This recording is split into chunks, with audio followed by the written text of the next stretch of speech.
وما لكم لا تقاتلون في سبيل الله والمستضعفين من الرجال والنساء والولدان الذين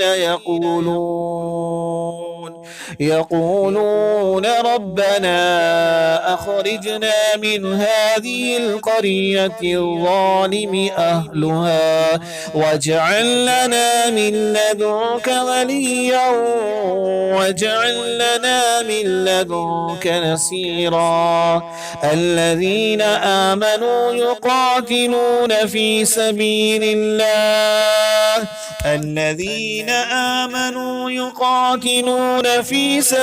الله والذين كفروا يقاتلون في سبيل الطاغوت فقاتلوا